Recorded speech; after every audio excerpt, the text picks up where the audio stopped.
හෙට දවසට හුස්ම දැන වැඩක් බලන්න යමුද?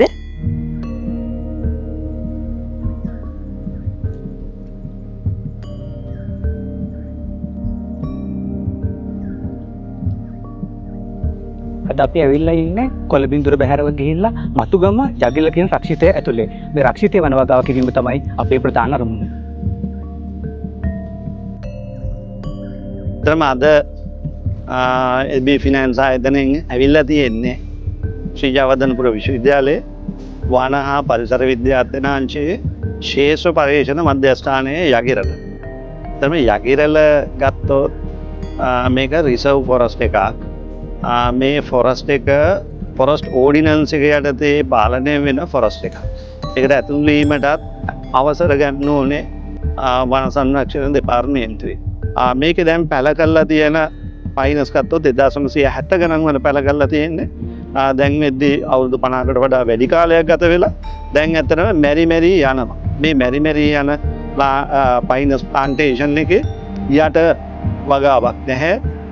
අපිට නැහැ දේශීය ශාක ටික නැහැ. ඉතින් මේ ටික මැල්ලා විනාශ වෙලා ගියාට පස්සේ ඉතුරු වෙන්නේ අර ආක්‍රමණකාරී ශාක ටික විතරයි.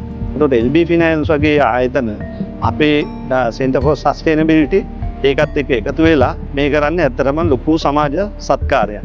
එතුමන්ලා මේ අපිට කරන්නේ රේන් ෆොරස්ට් එක. ඒ කියන්නේ වැසි වනාන්තරය නැවත පුනරුත්ථාපනය කරන්න ලොකු හයියක් ලබා දෙනවා. මොකද හේතුව විශ්වවිද්‍යාලයට ඒ වගේම අපේ වන සංරක්ෂණ දෙපාර්තමේන්තුවට අපිට මේ හයියක් ලබා දෙනවා. ඒ හයිය ලබා දෙන්නේ කොහොමද?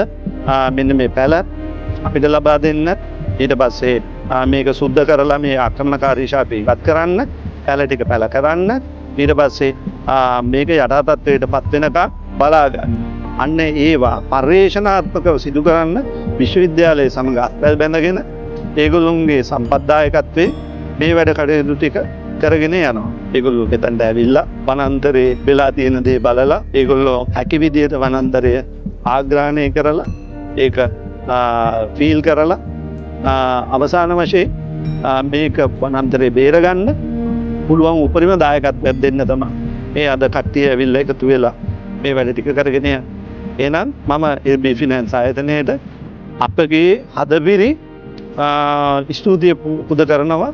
විශේෂයෙන් වන සංරක්ෂණ දෙපාර්තමේන්තුව මම මේ අවස්ථාවේදී මතක් කරනවා. හේතුව එතුමන්ලගේ අවසරයකින් තොර ඇත්තටම අපිට මේකේ කිසිම වැඩ කටයුත්තක් කරන්න බෑ. එතුමන්ලා දීලා තියෙන සහයෝගයත් මේ අවස්ථාවේ මතක් කරන ගමන් බොහොම ස්තුතියි LB ෆිනෑන්ස් ආයතනයට.